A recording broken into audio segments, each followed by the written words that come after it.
Son parler vrai, ses coups de sang lui jouent souvent des tours. En même temps, il a suivi le conseil de son grand-père. Il faut choquer le bourgeois. Il s'y est employé derrière la caméra avec un film comme La Haine, par exemple, mais aussi devant, avec des rôles iconoclastes comme celui qu'il est. À 55 ans, a-t-il envie d'être plus conformiste ou est-ce le cadet de ses soucis? On va bien voir. Mathieu Kassovitz est en aparté. Hello Mathieu Kassovitz. Bonjour. Bonjour, bonsoir, bienvenue en aparté. Enchanté. Enchanté, Merci. ravi de vous Merci de accueillir m'inviter. avec ce sourire. Vous allez bien? Ça va, ça va. C'est Content d'être là. bizarre de parler à personne, de physique. Bon, on a voulu vous détendre. Regardez, la saison est propice normalement à cette époque de l'année en Thaïlande. Écoutez, vous me montrez quelque chose qui me fait du bien et du mal parce qu'avec le Covid, la Thaïlande a été fermée, ils viennent de rouvrir. Et je dois absolument y retourner parce que c'est un endroit absolument magique. Ouais, je sais. Alors, vous préférez les mois secs, décembre à mars, ou les mois de mousson, la période de mousson, vous? Écoutez, moi je connais la Thaïlande sur une île, donc là, c'était un petit peu différent au niveau de la mousson, mais tout est bien en fait, puisqu'il fait chaud tout le temps et qu'on est en short de boxe taille sur les scooters sans casque et que c'est absolument parfait. Vous voulez vous asseoir, Mathieu? Qu'est-ce que vous voulez que je fasse? Je sais même pas où regarder en fait. C'est comme vous voulez. Vous avez repéré des trucs là que vous avez envie de me montrer ou de me raconter? Non, allez-y, guidez-moi et je vous suis. C'est déconcertant. Oui, C'est troublant. C'est très troublant. Ouais. Mais j'ai fait... Ah, c'est marrant ça. Les gars, c'est de mon amour. Non, vous êtes bons les gars là, vous avez fait du bon boulot. Ouais. Donc on parle de ça? On peut parler de ce que vous voulez, vous pouvez même vous le prendre en main et puis l'emmener avec vous sur le canapé si vous y sentez confortable. Ok, j'ai besoin d'un réalisateur. Pourquoi vous avez pris celui-là en particulier? Parce que c'est certainement la première œuvre, d'une manière générale, qui m'a touché et que j'ai compris comme tel. Parce que c'est un bouquin que j'ai dû lire à 10 ans, 11 ans, et qui est un bouquin de Patrick Cauvin, et qui raconte une histoire d'amour entre deux jeunes enfants de 10-12 ans aussi, comme ça, un garçon et une fille. Et ils se retrouvent autour d'un cinéma où ils vont voir des films interdits en passant par les souterrains du cinéma et ils rencontrent un vieux monsieur qui leur apprend la vie et qui les emmène jusqu'à Venise. C'est une magnifique histoire d'amour qui m'a touché. J'avais ça 10-11 ans. Je me souviens que j'avais été stagiaire. J'étais stagiaire mise en scène et un jour je suis allé chez Patrick Cauvin pour lui amener un scénario sur un projet, sur un film. Et je lui ai donné, j'ai pas osé lui dire, j'avais 17 ans à l'époque, et j'ai pas osé lui dire tout mon amour et mon respect que j'avais pour cette œuvre. Et quand je suis rentré chez mon père, il m'a dit « Tu lui as parlé ?» J'ai dit « Non, j'ai pas osé ». Il m'a dit « Tu aurais dû ». Et j'ai compris ce jour-là que en fait, ça fait plaisir aux gens quand on leur dit que leur travail vous a touché. Mathieu Kassovitz, on va parler de ce film, bien sûr, qui m'a beaucoup touchée, avec des partenaires, dont Hélène Vincent, que j'ai trouvé extrêmement vaillante et touchante. Vous allez me dire ce que vous avez pensé, bien sûr, de ces personnages, de ce rôle. On parle de l'astronaute, ce film qui est à l'affiche de et avec Nicolas Giraud, actuellement en salle, l'histoire de Jim, ingénieur aéronautique chez Ariane Group, qui se consacre depuis des années à un projet secret, construire sa propre fusée et accomplir le premier vol spatial habité en amateur. Alors, je me suis laissé dire, avant de regarder la bande-annonce, qu'à 20 ans, vous avez gagné 200 livres de science-fiction. Ah. Vous avez lu d'une traite. Oui. J'ai de bons informateurs. Oui, très très bons informateurs. J'ai toujours été un geek et un nerd et tous ces trucs-là en même temps. Et quand j'étais petit, il y avait Métal Hurlant qui était fait par Druyer, Moebius. Et Dionnet, Manœuvre, tous ces gens-là qui faisaient, à l'époque, qui faisaient Les Enfants du Rock, faisaient aussi une émission sur France Inter qui s'appelait Intersidéral. Et il y avait un jeu c'était un jeu de rôle à la radio, c'était un truc interactif, c'était assez moderne parce qu'on jouait, on était au téléphone et on devait dire... Et je me souviens de l'émotion que j'avais tous les soirs parce que j'ai survécu pendant plusieurs semaines d'affilée et c'était tous les jeudis ou vendredis. Je devais être à mon téléphone à 21h. Il y avait les téléphones, évidemment, fil à la maison et je devais dire à mes parents de se taire et je devais faire mon truc et j'ai gagné 400 bouquins. 400 Ah, bouquins. 400. J'avais 400 bouquins qui étaient arrivés dans des caisses et c'était que de la science-fiction d'époque, je les ai encore à la maison. Je les ai tous parcourus et j'ai tout mélangé. Et ça fait partie de ma culture, c'est pour ça que j'ai une culture très large, mais je suis complètement débile sur qui a fait quoi. Mais débilité, je vous y allez un peu fort. D'abord, ce qu'on va faire... Vous êtes bons, les gars, hein. Franchement, je commence à voir les détails. Alors, je vous laisse regarder les détails pendant Il y que a nous, des on gars regarde il y a la des gars qui ont bande-annonce travaillé. Hein. Ouais, allez-y. Ouais. de l'astronaute. Imaginez, le premier vol spatial habité amateur de l'histoire. Ça fait 8 ans que je travaille sur cette fusée. Du beau travail, enfin à 2 ou 3 détails près. Voilà, prendre des risques, c'est une chose. On sait que tu vas y arriver seul. J'ai un ami qui me donne un coup de main. Et puis il y a ma grand-mère. T'as besoin d'un mathématicien, au moins pour tout vérifier et suivre le vol depuis le sol. Qu'est-ce que vous voulez? Travailler sur votre projet? Si à nous 5, on est capable de faire décoller cette fusée, c'est une façon de montrer que tout reste encore possible. Et si la fusée explose? Elle explosera pas. Il est de combien le taux d'échec? 32%. On est tout prêt. Jim peut réussir. Il faudra pas non plus des années à ma boîte pour découvrir toutes les pièces que je leur ai piquées. Je suis pas venu jusqu'ici pour qu'on se fasse arrêter à 3 jours du décollage. Il s'agit de votre vie. L'astronaute en salle, signé Nicolas Giraud, qui est également bien sûr à l'affiche. Vous êtes entouré d'Hélène Vincent, de Bruno Loche ou encore Ayumi Roux.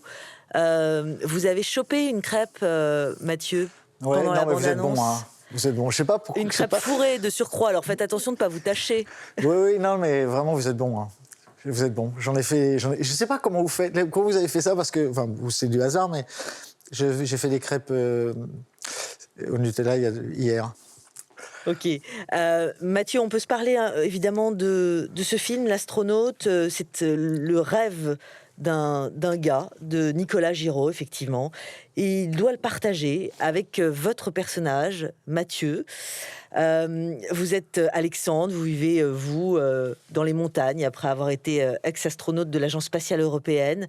Vous allez aider Jim dans son aventure. Il y a plusieurs aspects, évidemment, dans ce film. Comment vous le qualifieriez d'abord? Est-ce qu'on parle de fable? Non, parce que c'est un film très réaliste de son concept même. L'idée que quelqu'un, un jour, parte dans l'espace de manière autonome et amateur est quelque chose qui est tout à fait réaliste et qui, à mon avis, va arriver dans la décennie. Je pense que la prochaine étape, ce sera que quelqu'un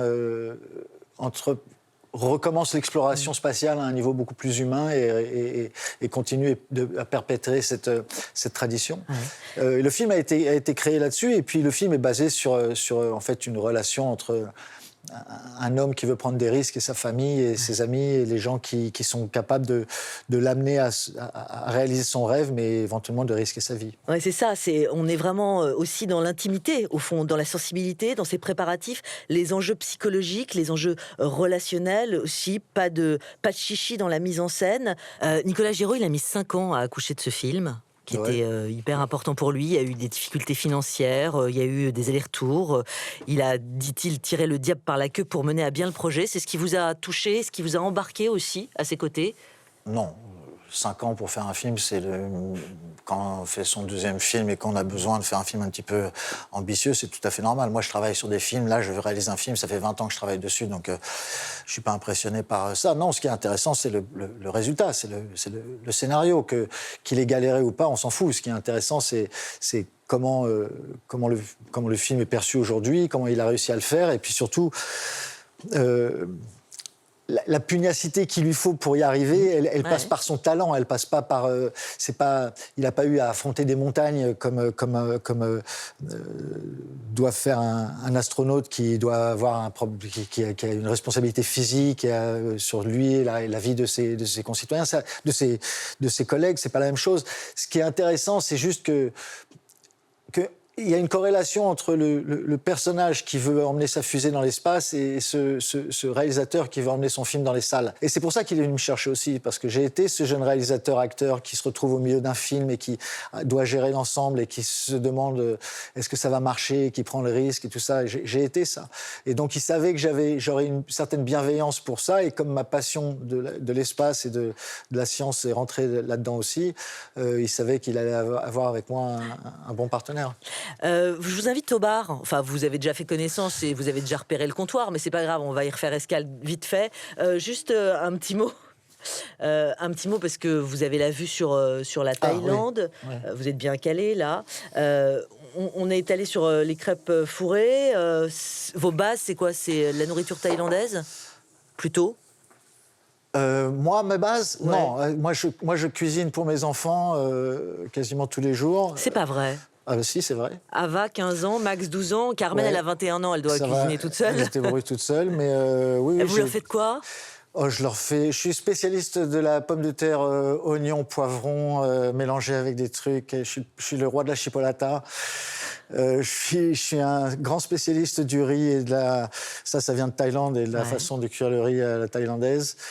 J'aime beaucoup nourrir mes enfants, en fait. D'accord. C'est essentiel pour moi. En fait, quand je me suis séparé de leur mère, j'ai eu ensuite une amie qui était très, très forte en cuisine et je me suis complètement relaxé sur elle quand je me suis séparé d'elle. J'ai commencé à faire de la livraison sur Internet, et quand ils ont commencé à m'envoyer leur proposition de carte de fidélité, je me suis dit il faut que je me mette à la cuisine parce que je ne peux pas nourrir mes enfants par correspondance comme ça. Bon, vous pouvez embarquer les crêpes si vous voulez au fauteuil gris. Vous voulez bien, C'est ou vous gentil, voulez faire un détour par ailleurs? Quel fauteuil gris, ça là? Ouais. Ok, vas-y. Il y a un petit tabouret. Alors. Voilà, installez-vous confortablement. La télécommande est à droite. Ouais. Et c'est vous qui appuyez. J'appuie sur celui en haut. Le principal. Celui du milieu. Non, je ne veux pas faire de bêtises. Ok. Il n'y a rien là-dedans, c'est vous qui lancez le truc. Bonjour messieurs, c'est pour la télé. C'est quoi ça? Est-ce que vous avez participé aux émeutes cette nuit? Est-ce que vous avez cassé quelque chose? Brûlé Eh madame, des on s'en bat des voitures voyous pour vous ou quoi là? Ah non, j'ai jamais dit. Ah ouais, alors on ressemble à quoi pour vous, madame? Ah mais rien. Pourquoi vous descendez pas de la voiture, là? On n'est pas à Thoiry, ici. Écoutez, on a du boulot, on est en Ah ouais, retard. vous avez beaucoup de boulot comme quoi, par exemple, quoi? Trouver un truc bien baveux, histoire de foutre la merde, histoire de faire un scoop. Vas-y, arrête de filmer. Pour qui tu pointes, viens dans mon quartier, vas-y, bouge là. Qu'est-ce que tu filmes, toi, fils de pute? Qu'est-ce que tu filmes, fils de pute? Tu viens nous embrouiller, tu oses de pute. Pas à Thoiry, là-haut. Putain, qu'est-ce qu'ils ont tous aujourd'hui ces bâtards? Je te jure, qui c'est cette pétasse, là, à son école? C'est marrant de vous regarder. Ça grimace un peu. 1995, évidemment, La haine, votre deuxième film en tant que réalisateur. Seulement deuxième film. Déjà 3 Césars, le Festival de Cannes, un film avec une portée sociale, un film générationnel. Vous avez dit il y a quelques années, j'ai longtemps essayé d'analyser ce succès, mais aujourd'hui, je suis obligée de baisser les bras. Oui, parce que La haine a une place très très spéciale dans le cinéma français et je suis obligé de l'accepter, de le reconnaître. C'est à la différence de films comme Les Bronzés ou La Boum ou des films ou même les films de Audiard, il y a très peu de films et il y a très peu de films français qui arrivent à mélanger, qui ont mélangé la politique et la comédie et qui ont participé à la culture française d'une manière qui me dépasse. J'aurais jamais évidemment pensé à ça et je suis très surpris et touché de la façon dont le film est perçu encore aujourd'hui. Il a une force qui me dépasse et ça prouve vraiment que faire du cinéma est un travail d'équipe et qu'on ne peut pas refaire 2 films deux fois, quoi. Alors là, 30 ans se sont écoulés entre La haine et aujourd'hui notre conversation. Comment vous avez encaissé à l'époque? Plutôt bien, je crois. Plutôt bien. En fait, vous savez, j'ai réalisé tout ça quelques années après. J'ai pas été éduqué du tout dans ni la compétition, ni le...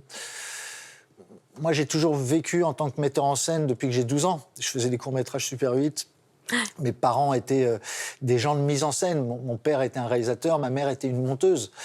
C'est les deux éléments qui font la mise en scène technique, ce qui est le travail de la caméra. C'est ça qui fait tout le truc. Donc j'ai été destiné à ça. Pas de recherche de la lumière, pas de quête de la lumière. À aucun Absolument moment. pas. Au contraire, le travail avant tout, le besoin de faire passer un message et la satisfaction de voir si les gens l'ont bien repris. Mais bon, vous voyez, là, c'était au moment où je suis allé à Cannes pour prendre mon prix. J'ai fait venir les comédiens avec moi parce que j'avais pas envie d'être seul, quoi. C'est pas quelque chose, même si c'est le prix de la mise en scène, c'est pas... Je trouve que tout ce côté succès est basé sur un système de vanité qui va pas avec vos mon valeurs, caractère. avec Non, votre pas du tout, ADN. pas du tout. La haine en comédie musicale, parce que ça avait été évoqué. C'est marrant parce que... C'est réalisable ou pas? Oui, mais c'est marrant parce que je suis en train de travailler là sur la haine en mode... comédie musicale, c'est une façon de le dire, mais c'est plus un... Opéra urbain, c'est ringard, mais c'est l'adaptation du film sur scène en mélangeant des visuels sur des écrans géants et un travail sur scène fait par des acteurs et par des danseurs et par tout un univers de faire correspondre un film avec une réalité, de faire jouer tout en même temps. C'est une espèce de comédie musicale d'un nouveau genre qui doit être vu comme un film. Ça va durer 90 minutes. On peut imaginer 2023 2024, fin 2024. Fin 2024. C'est un très gros truc, c'est très très excitant pour moi à faire parce que c'est une suite 25 ans plus tard, 30 ans plus tard, c'est une suite logique à ce film pour lui donner une nouvelle vie sans avoir besoin de le trahir en faisant quelque chose de différent.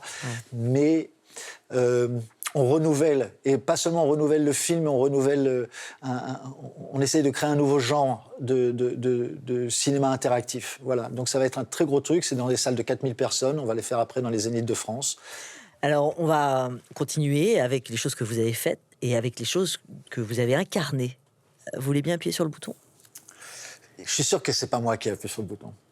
Attends, je vais faire semblant, on va voir. Ah, c'est vous qui appuyez. Un héros très discret. Par ma cousine. Oui. Le Vercors restera certainement. En fait, je vais essayer d'en distribuer. Je me rappelle à l'époque, j'étais en contact avec Londres. Quand je vois cette image, je comprends les gens qui font du botox. Vous fumez? Non merci, que des anglaises. Un guaki. Non, je ne fume pas, non. Que des anglaises, un couac. Enchanté, Albert Dehouse. Non, que des anglaises, un couac. 1996, un héros très discret signé Jacques Audiard. Tout le monde salue votre prestation. On est là dans le profil d'un homme qui, au crépuscule de la Seconde Guerre mondiale, s'invente une vie admirable, un passé de résistant. Il a une notoriété publique, Audiard, évidemment, qui est pas... Bon, vous le fréquentez déjà, puisqu'il y a eu avant ça « Regarde les hommes tombés ». Qu'est-ce qu'il vous a apporté? Qu'est-ce qu'il vous a apporté? Et qu'est-ce qu'il vous a apporté d'ailleurs de différent entre les deux films? Audiard, il m'a apporté le fait qu'un artiste peut faire n'importe quoi. En fait, que si tu te considères comme un artiste, en fait, à cette époque-là, il se considérait pas comme un réalisateur. Il n'aimait pas du tout cette notion de réalisateur et il disait tout le temps que c'était pas son truc. Lui, c'est un auteur. Et son travail de réalisateur était juste de transmettre son travail d'auteur. C'est pour ça qu'il s'est trouvé beaucoup plus libre avec la mise en scène que moi, par exemple, je ne l'ai été, puisque moi, mon travail de metteur en scène vient d'autres metteurs en scène. En fait, il m'a appris la licence poétique, c'est surtout ça, je pense. La licence poétique, c'est le fait de pouvoir prendre sa liberté en tant qu'artiste, même sur des sujets sérieux qui sont historiquement factuels. Alors cette liberté en tant qu'artiste, en tant qu'acteur aussi, parce que ce rapport, je me demandais, cette relation avec le métier d'acteur précisément, elle vous remplit comment? Est-ce qu'il n'y a pas un petit côté « je t'aime moi non plus » ? Ah, il y a un côté... Non, il y a un côté « moi non plus », surtout. Comment ça? Je suis pas quelqu'un qui ment. et donc le cinéma et surtout le travail, enfin le cinéma, surtout le travail d'acteur n'est que de mentir, mais vraiment, puisque c'est très rare de vivre les émotions que vous voyez vous à travers un montage et avec une musique, dans une ambiance que le directeur vous amène. Sur le tournage, on pense que dans 10 minutes on doit rentrer à la maison, on a autre chose à foutre, ou on a des impôts à payer, on a des problèmes. Donc c'est pas...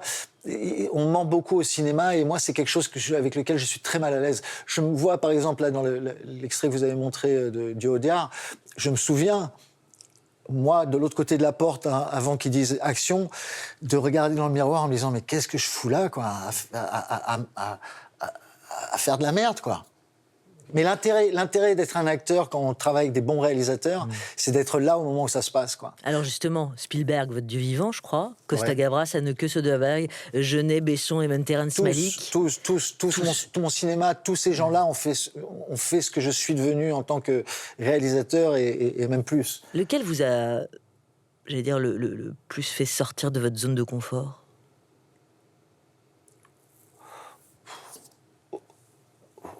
C'est les rôles qui te font sortir de la zone de confort. Et celle où je suis le plus sorti de ma zone de confort, c'est Amen, où je joue un prêtre en 1940. Je n'ai aucune idée de comment me raccrocher à quelque chose. D'ailleurs, je me trouve très médiocre dans ce film et j'ai raté quelques scènes importantes que je ferai plus de la même façon aujourd'hui. Alors un autre univers, un autre territoire, si vous voulez bien appuyer sur le bouton Mathieu Kassovitz. Oh, malheureux.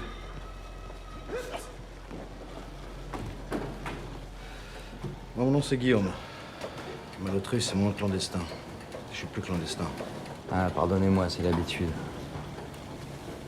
Comme je suis plus clandestin, c'est peut-être plus la peine de me surveiller, non? C'est pas de la surveillance, c'est de la sécurisation.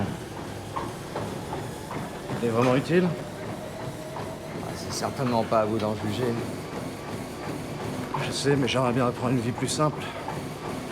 Ah, mais c'est pas encore possible. Pourquoi? Vous êtes trop de questions, Guillaume. Vous avez perdu les automatismes de la maison.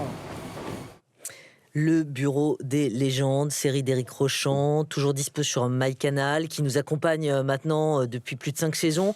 On attend la suite d'ailleurs, on va en parler. Vous interprétez Malotru, là on est vraiment sur les premiers épisodes de la première saison. Agent spécial Malotru de la DGSE. Le rôle devient un culte, la série aussi. Et vous êtes devenu en même temps le chouchou des services d'espionnage et des groupes d'intervention français. Vous êtes fait des nouveaux copains, vous Mathieu? Alors, je suis passé de la haine avec des flics qui nous tournaient le dos à Cannes à effectivement un élément important de la sécurité française, que ce soit la DGSE, où j'ai fait aussi le Chant du Loup, ou l'Ordre et la Morale, qui parle avec le GIGN, le Chant du Loup, qui est avec la marine et les sous-marins. Et je trouvais ça incroyable d'avoir fait un tel trajet. Bon alors, 6e saison ou pas 6e saison?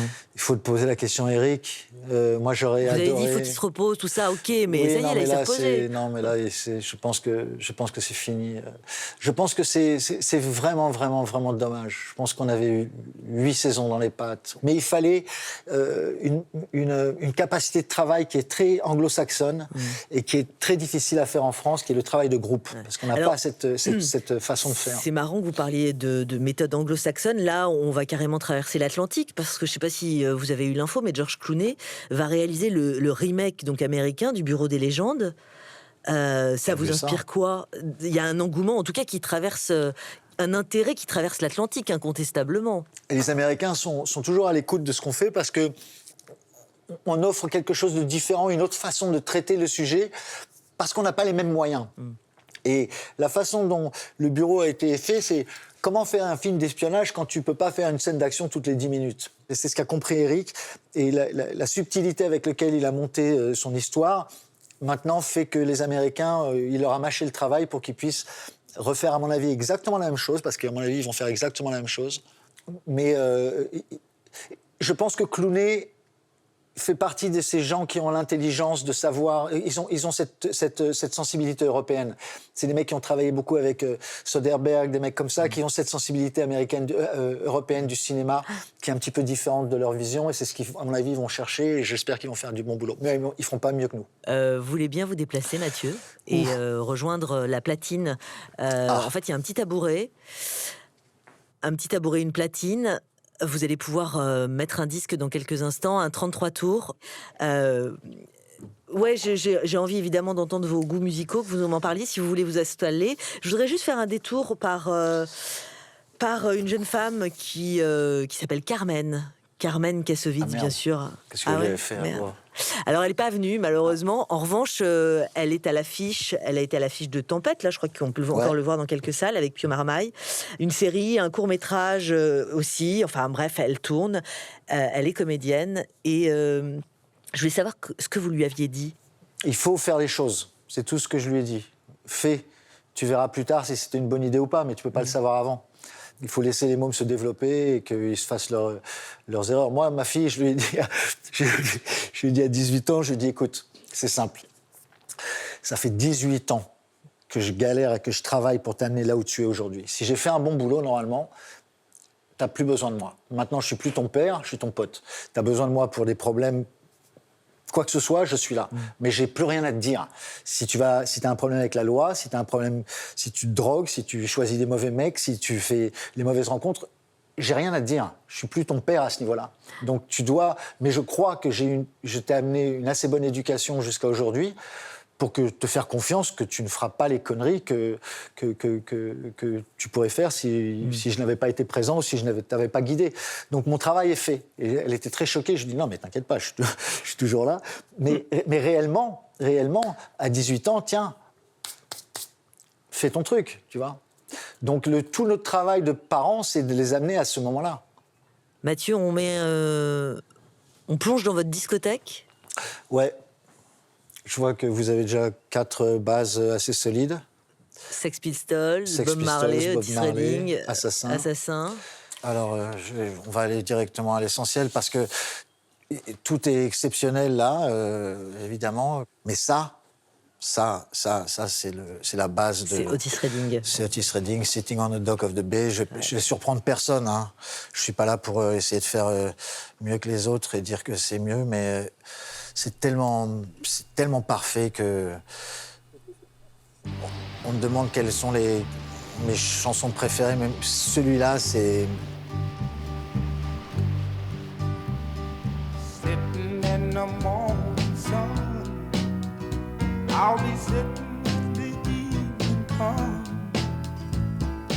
watching the ships roll in, then I'll watch them roll away. Sitting on the dock of the bay, watching the tide roll away. Sitting on the dock of the bay, wasting time. I left my... On a une petite surprise pour vous. Mathieu, alors oui, il faut vous lever. Dans le bar, il y a une étagère... l'étagère du milieu, il y a une boîte normalement. Ça ? Non, dans le bar. Voilà. Le bar là. Voilà, il y a une étagère du milieu qui était dans l'autre sens à côté de la chaise. Il faut que vous fassiez un demi-tour. Ouais, je sais, c'est trop blanc. Regardez, en aparté. Ouais, c'est bien. Alors, on n'a pas parlé de ça, mais pourtant, il y avait des petits stimuli en rapport. Il y avait les gants à l'entrée. Ah, vous les avez vus quand même. Bah voilà. Papa Casso. Papa Casso, ouais. Papa Casso, avec ce cadeau qu'on vous fait, évidemment, qui parle de boxe, c'est le livre Voyage au pays des boxeurs. Ouais, non, c'est étonnant ce film, ouais, ce bouquin. Bon, la prochaine fois que vous venez, vous nous faites une petite démonstration. Mathieu, après le temps du cadeau, le temps de la photo, c'est plus facile. Regardez, dans la bibliothèque de gauche, gauche, près du bar. Voilà, deuxième étagère. D'accord. Il est Bordeaux. Il a une petite étiquette orange, vous pouvez le laisser poser. Okay. Appuyez sur l'étiquette orange, qui est... voilà. Et là, vous allez prendre la télécommande.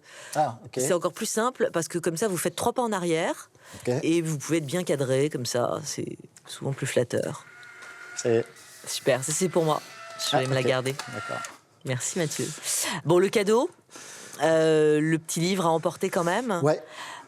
Nous, on file en salle découvrir L'Astronaute 2 et avec Nicolas Giraud. Également Hélène Vincent, Bruno Loche, Ayumi Roux. Hélène Vincent extrêmement touchante, hein, en grand-mère très investie. Allez, je viens vous chercher. Merci beaucoup. L'Astronaute 2 avec Nicolas Giraud. Merci beaucoup Mathieu Kassovitz d'être Merci. venu vous raconter. On vous retrouve dans les salles obscures. Merci. Salut Mathieu. Merci. Salut.